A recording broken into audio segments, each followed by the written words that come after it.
Hello, everyone. Welcome to another episode of Women Like Me Stories in Business. I am your host, Julie Fairhurst. I am the founder of the Women Like Me book program.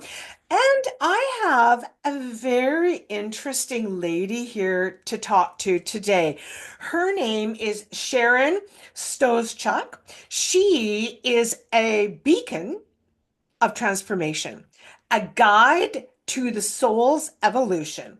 She's an intuitive coach, energy healer, medium Reiki master. She's dedicated her life to empowering women to embrace their authentic selves and to lead lives with grace and love. I love that, to lead lives with grace and love. That's beautiful. So, welcome, Sharon. Thank you so much for being here.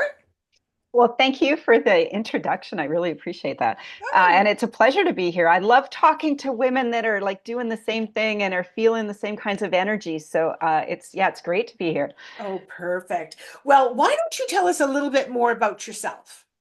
Yeah. So, it, when I think back, it's been 10 years since I've been sort of an entrepreneur myself. Yeah. I've done lots of things, but it's been 10 years since I worked in a job. And what I mean by that is I had a career in public health. I did research in autism. I did research Oh, in chronic disease prevention. I worked at many non-for-profits. I've got 3 university degrees, and I was really wow. in the analytical, logical mind kind of jobs. Yes.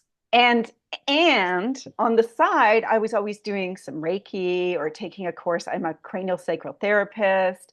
I was always doing these other things. So it was like I was leading a split life. I had my sort of real corporate kind of job. I was a director. It was quite intense. And on weekends, on Fridays, I would do all this other stuff. And it wasn't until I decided to actually let the people know in sort of my corporate job that I had this part of me that my life actually started to shift quite a bit. And I was lucky enough, and I say this, lucky enough to get laid off in 2015 and had actually worked with a coach to create the energy to get laid off because I didn't want to work, but I was too afraid to leave. So I got laid off and got a 8 month severance pay, which allowed me then to shift into this new world, this new way of being. Yeah. And I never looked back. But it took a lot of courage and it took a lot of trust. And it Yes. took a lot of that sort of listening to that inner voice. Our spirit, we all have a spirit voice and inner voice, but it whispers to us. Whereas that ego voice is really loud, the one that says, you can't do it, you should be doing this, you should have a job, you should be whatever the shoulds are. And so, for me, the greatest gift about being laid off was that I had to start to listen to myself and tune in because I didn't want to go back to how I used to be. Right? I was Mhm. remembering who I really am. I was remembering that there was this real spiritual yearning and desire. And so I started to create a business around that. And I am surprised. I'm like constantly surprised at how successful I am because in my growing up and in my upbringing and in the culture I lived in and worked in, this was just like a woo woo, like you don't really make a living from it. You don't really Right. do this as, Yes. your job or whatever. And so, yeah, it's been an interesting, very, like, how life is. It's like up Yes. and down, up and down. Yeah. And you learn to ride the wave, right? I'm just amazed because you really went from Yeah. one to the other. Like that's a complete disconnect from what you did for your day job. Yeah, it was. But again, I always on the side was doing something in the spiritual realm. Like Yeah. I really did from probably, I got laid off in 2015, but probably from like, 2005 had started doing this. And I was part of a women's group for 8 years. So I was a participant in a women's group for 8 years before that. And that was kind of really like, I was in Ah, it, right? I yes. was in Yes. it So, like I said, that's why I said I had this split sort of personality. Yes. And it wasn't until I really integrated that part of me Yeah. into my workplace and then went, oh, you know what? There's nothing to be afraid of. I can make the changes I want to make. So were you hiding then? Did you find that you needed to hide that part of you from, were you hiding it from everyone or just your workplace? Mostly my workplace, a little bit my family, like my sister kind of knew I was doing all these other things, but I didn't really come out. You know what Right. I mean? Yes, I do. Yeah, Yes. and it wasn't Yeah. until so I was, when I got laid off, I started to do my cranial sacral therapy and my Reiki more. And then I kept tuning into people's bodies and getting messages. And I was like, I'd be on their right hip and it would, they had pain there, and I'd be like, oh, are you fighting with your dad? Because I keep hearing that you're having a fight with your dad. Oh And my goodness. they'd like, how did you know? And I was like, I don't know. I just got this message, to ask you. And then we would work through some of the emotional stuff because our bodies hold so much emotion, right? Like Yes. everything.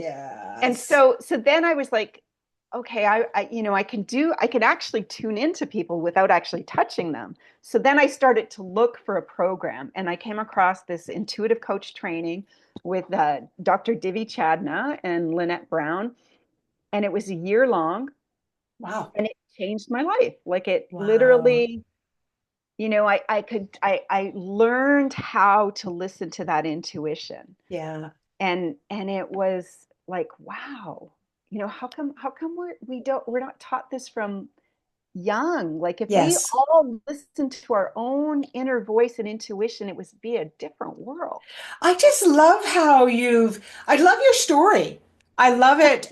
I do because I think there's so many of us that we don't want to continue to do what we're doing, or it's not in our heart anymore, but there is that fear of judgment or money, or how am I going to survive, and can I really do this? And but it just all worked out for you. You were meant to. I was meant to, You just were like meant to. we're all Yes. meant to, though, We're follow our all. hearts, right? Yes, Like, for sure. For and sure. I've had clients. So I had a client, because I want to give an example of, you don't have to quit your job to Yes. listen to your intuition and follow your heart. Yes. Yes. I had a client who, she came to me, she got this big job, sort of an executive director, of HR in this big company that was all male. And she wanted to know, and she was taking some classes that I was teaching around the divine feminine. And she was like, how do I integrate this into my workplace when I work with all men? And so I worked with her, and she realized that it was all about her mindset and her energy. And so she started to play with that at work. And what she realized is that when she went to these big meetings with the CEO and all the other executive directors, that instead of going in there as one of them, as like, oh, I got to be tough, I got to be stern, I got to be the loudest, I got to be, she decided to go in there in her divine feminine energy. So she would, instead of bracing to go into a meeting, she would soften into her own power, her own energy. And she would listen. And she found that it was amazing how different the meetings were, just because her energy, right? Like she Yes. stayed in her energy. And then she started to do that with her colleagues, working with her colleagues. And she started just to open her heart and listen more. And she found that it just shifted so much. And so I worked with her years ago, and she just recently came back to me and said, okay, now I want to learn. She said, I'm in a more of a leadership position. I'm doing this new project. How do you hold that groundedness and that sacred space that you do in your women's group? I want to Yeah. take that into the corporate world, into my leadership position. And so Beautiful. Yeah, so like I am always amazed at what Yes. comes my way and what kind of clients and who's asking for help and what's going out in the world. And she's making these amazing, huge changes. Yeah. And she recognizes that there's a certain amount of grounding and intuition and sacredness that we need to create to be good leaders. Yes, yes. Right? I remember years ago because I have a background in sales and marketing. I was there for 34 years. Wow. And in the beginning, I remember being told by men, because the industry was at that point dominated by men. And I remember being told, this is what you should do when you get in there and, be more forceful.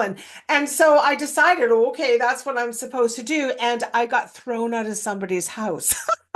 Oh, wow. Oh, And wow. I thought, and the hand came down on the table, and I laughed and I thought, no, never again. That I Right? don't even like what I did in there. That is not me.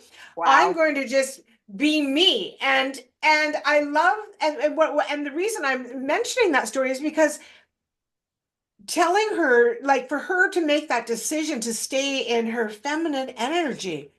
Yeah, Well, then what are we trying to be like men for? exactly. Like, we can be, people want us, They do. not the fake us.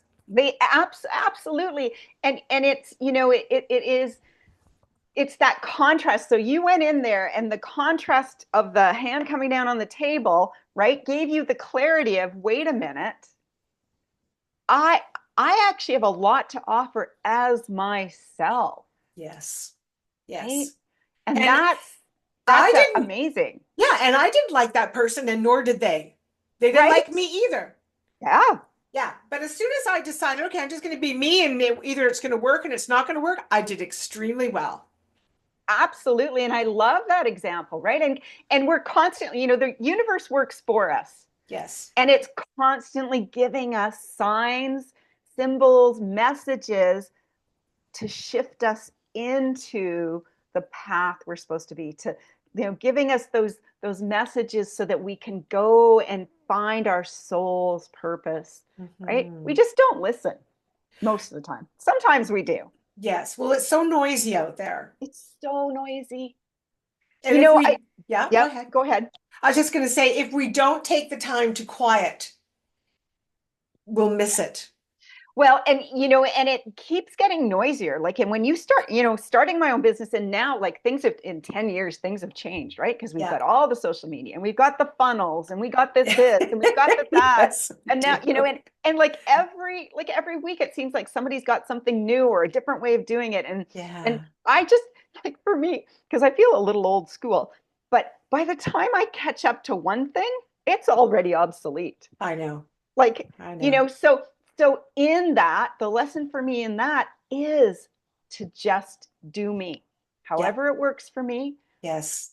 Doesn't matter Yes. if it's old school, doesn't matter whatever I'm, Yeah. whatever I'm saying it is, Yeah. just be me, like, just be Yes. authentic, right? For Because sure. who am I trying to attract? I'm trying to attract authentic women, Right. right? Yes, exactly. I'm curious, what is the cranial therapist? Oh, cranial sacral therapy. Oh, okay. Yes. What is that? Yeah, yeah. It's basically just it's a very gentle physical modality. So you lay on a bed, and I hold your body in certain places and in certain ways, and I tune in to your fascial system, your muscles, your bones, and basically the energy running in your body. And I just gently tune in, see where there's blocks, and either physically help move those blocks or dig in. I usually do some emotional work with the client. So it's a Okay. very gentle but very, very effective. It's also very somatic, so your nervous system just kind of completely calms down. Uh, Yeah. what do you find when you're working with women? What do you find is what do you find is one of their biggest obstacles? One is, I knew you were going to ask that. One is overgiving. Most Ah, women are yes. overgivers. They, Yes. learn. The first thing I teach my clients is to say no. You got to start Mhm. saying no. You've got to start tuning in to that Mhm. inner voice and see how your body feels when you say yes to everything and see how your body feels when you say no. Because your body's going to tell you, you're going to feel it. Like your stomach's going to clench when you say no and you really mean, and when you say yes and you really mean no. And vice versa. If you say no and you really mean yes, right? Like, so really tuning in and using your voice, speaking up for yourself. So Yes. so in the overgiving, they lose their voice, right? That inner Right. voice, that Right. truth with a capital T. Yes. Yeah, Yes. Yeah, absolutely. Yeah, it's a tough one for us women for sure because we have so many well, men have responsibilities too, but I do feel that we typically have more responsibilities regarding the home and the raising of the children and that kind of thing. absolutely. Yeah, and that's definitely tough. So, how do you think women can learn to trust and harness their intuition when making Yeah. important life decisions or even daily decisions? Yeah, good Yeah. question. Another thing that I like to use for myself and for my clients are really success habits. And what I mean by that are what are the things you're doing every day to set yourself up for success? Not just in Yes. your business, but just in your personal life, right? Yeah. And what I mean by that is the more we are silent and still, the more we hear that voice. Mhm. So, taking those moments and again, when I say Mhm. meditate, people start to freak out. Oh, I can't meditate because they think they've got to sit for 30 minutes to an hour, right? And they Right. have to go Right. silent. Right. It's taking those moments of stillness throughout your day to just gather back your energy, right? Just ground yourself a little bit more. So, in order to tune into your intuition, you really need to be grounded. You really need to be a little still, not a little still, just still. And to allow yourself to hear. I teach women how to listen to their guides, right? To bring in their spirit guides, to listen to them and talk to them.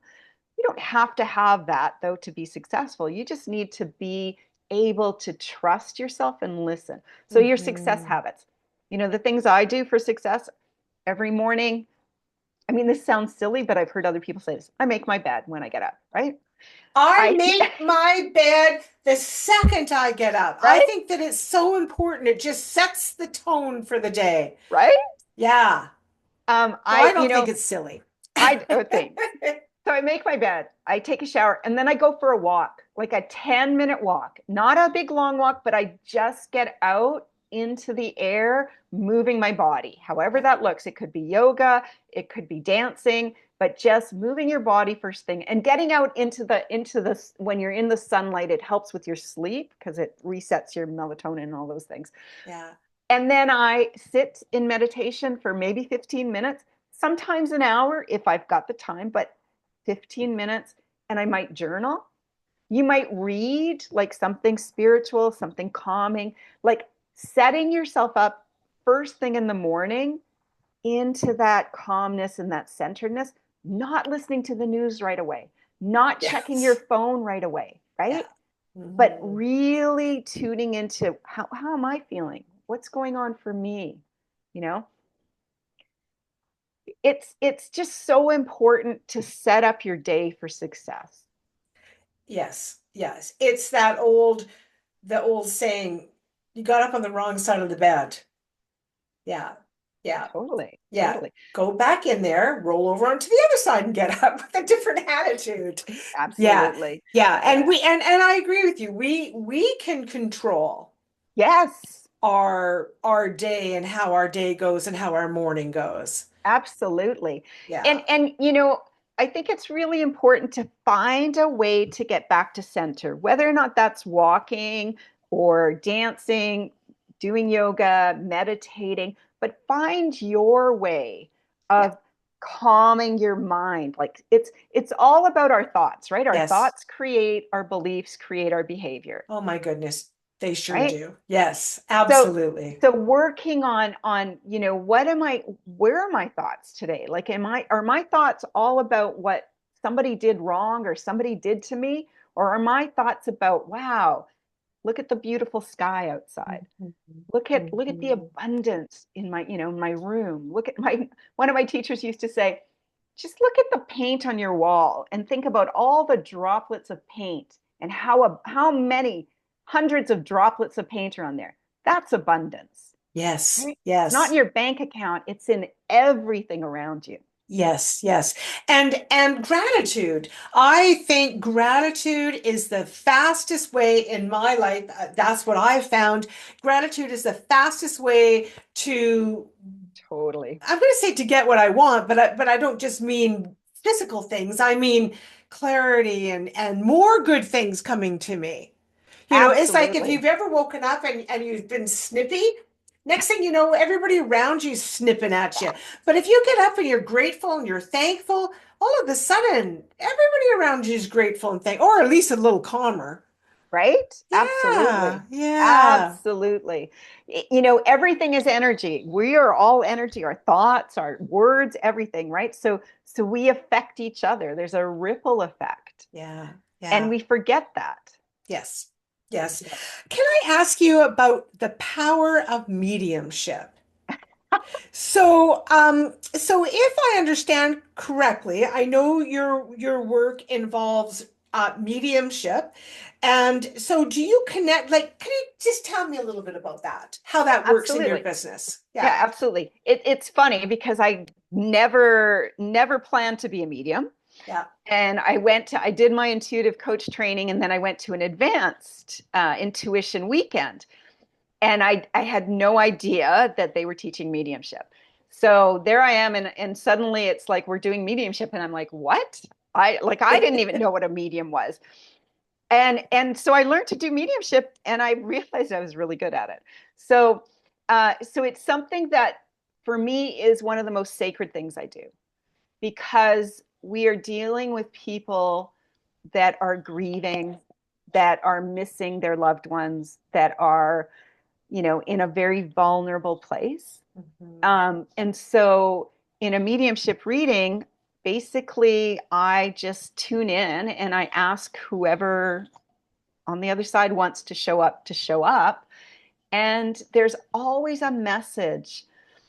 The thing about mediumship that is so special is I don't know what message they need to hear, the person needs to hear. I don't know what message Yes. is going to make the most difference.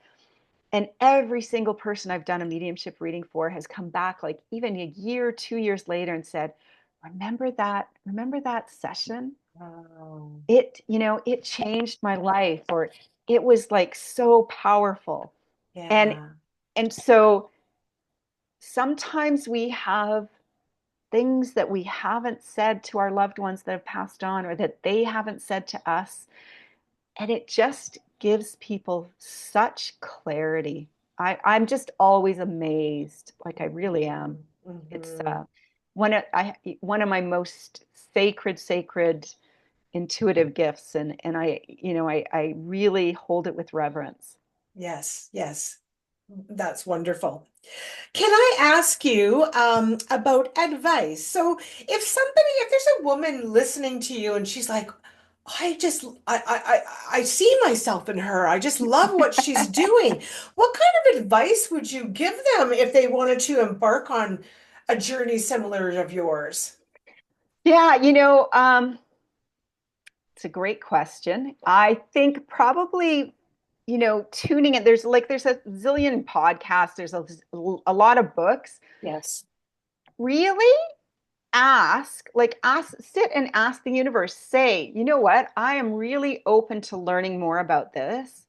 Show me, right? Show me. Bring the things in, the people in that I need to know or have in my life to do this. And then start to watch what shows up on your feed, what books show up, what people are Ah, saying, who you're coming across, right? Like just start to notice, because things will start to show up when we are willing, and when we sort of say out loud, I'm willing to learn more. I'm willing to shift and transform. I, you yes. know, Yeah. or they can hop on a call with me and we can do an intro session, and I can give them a little bit guidance there too. Yes, but yes. but Love really that. surprised at the synchronicities that will show up when we ask and when we're open. And I really like that you said to ask and ask out loud.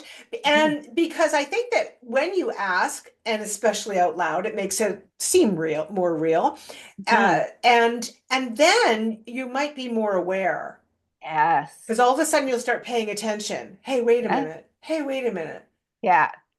Absolutely. And it's like, it's quantum physics, right? Like there is like we put things out and the universe responds. Yes. And so that's the first thing I would do for sure. Yeah. Perfect. Sharon, I would love to get to know you a little bit better. And I have some podcast guest questions. Do you Awesome. mind if I ask you those? Please. All right. Okay. So, if you could travel anywhere in the world tomorrow, where would you go and why would you go there? Oh wow. These are not light questions. No, they're not. I love it. Where would I go? You know what? I would go to Glastonbury, England. Oh. And it's a sacred site where they say that that Avalon was. And there's many Ah. sort of sacred sites. I think that's what I would do is I would do a trip to all these sacred sites in France, England, and Scotland, because there's also these sacred sites where they say that Mary Magdalene lived in France. So I would love to do like a sacred Ah. site sort of tour. Ooh. Does Yeah. that exist? Do you know? Oh yeah, they do exist. I just haven't. Oh, Yeah. well, I gotta look that up now. Wow, that's a good one. Okay. What's your favorite way to unwind after a busy day? Oh, going for a walk. Yeah. Going for a walk in the trees. I Hmm. love trees. Yeah, so my favorite is Pacific Spirit Park in Vancouver, and it's just this big forest in the city by UBC, and that's my favorite way. Sometimes I'll be honest, it's a Netflix show. Yeah. Like if I Yeah. can't get out to the forest, Yes. I just need something light, something funny, like a Ted Lasso or a Schitt's Yeah. Creek or Yeah. Yeah. Absolutely. Sometimes you just need to not think about anything. yeah, yeah. Yes, for But my sure. favorite is definitely walking. Oh, love it. Okay. Do you have a favorite emotional or not emotional? I'm sorry. Do you have a favorite motivational quote that keeps you going? Ooh, yes. But I'm not going to be able to say it. But it's Marianne Williamson's quote about how we play small. We're not afraid of being big. Or of being small. We're actually afraid of being big. I wish I would have Yes. had it on me, but it's a beautiful quote. It's often attributed to Nelson Mandela, but it was actually from Marianne Williamson. Yes. Yeah. And it's a long quote, so I don't Yeah. remember it, but it's my favorite. She has a lot of wisdom, that lady. She does. She really Yes. does. Yeah. What about a favorite book that inspires you? Well, I just read, I will give her another plug because I just read The Mystic Jesus.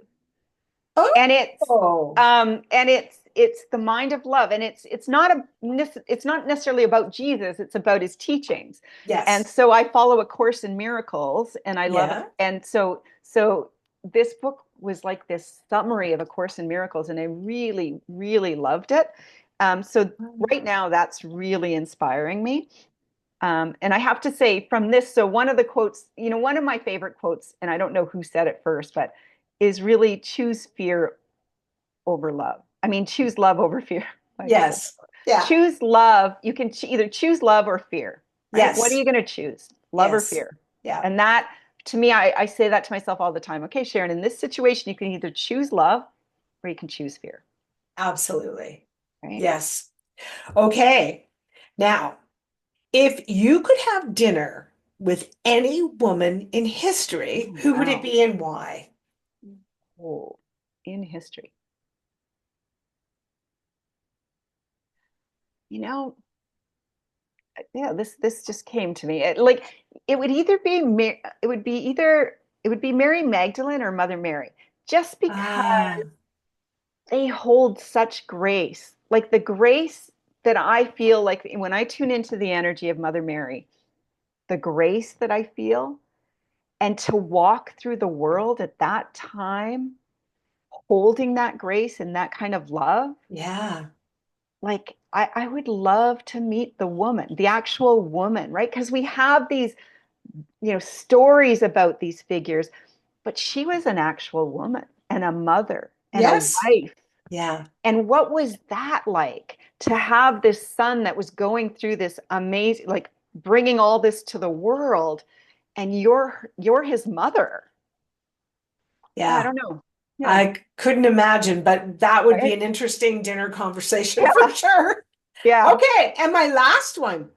If you could whisper one truth into the ear of every woman who's Mm. struggling right now, what would you say to them? I would say, remember who you really are. You are light and love at your core. Mm. I got Just shivers. pure love. Yeah, just Yeah. that innocence, right? Yeah, And we forget. we forget. We forget. Yeah, we get beat up by the world and stuff going on, and we just forget how absolutely magnificent we are. Absolutely. Like Yeah. absolutely magnificent. Like, at that moment of conception, the light and the love and the like, that's who we really are. Yes, for Yeah. sure. For Yeah. sure. Oh, Sharon, love it. I could sit here and talk to you all day, but of course we can't. But We can't. I love it. It's been an amazing conversation. And you are a very wise woman, and I Thank appreciate you you. doing this. So I'll just let everyone know that if you want to contact Sharon in the details section of the podcast and the YouTube video, you are going to find ways to reach out to her. She'll have some links in there for you, so don't hesitate. Don't be shy. No, just reach out. She doesn't bite, as you can see. Yep. She's a lovely, gentle soul, and willing to help. So don't hesitate at all. So, in closing, Sharon, is there anything that you would like to leave our audience with? Yeah, just be in your heart more and really trust that inner voice and let your soul shine. Like Mm. we all have such amazing gifts within us. And that might just be that you smile at everyone and you say hi. Like whatever your gifts are, just share them and allow yourself to be as big as you can be. Um, that that is absolutely great advice. Yeah. I'm gonna take that myself because Yay. I could use that myself right now. Right. So Well, thank you, yes. Julie. It was so lovely meeting you. I love your questions. It was so much fun. Thank you. Good. Well, I'm glad. I'm glad. And I loved all your answers. So we were just had a big love fest happening over here. Absolutely. Yeah. Well, thanks again, Sharon, and thank all of you for tuning in again to another episode of Women Like Me, Stories in Business, and we'll see you next time.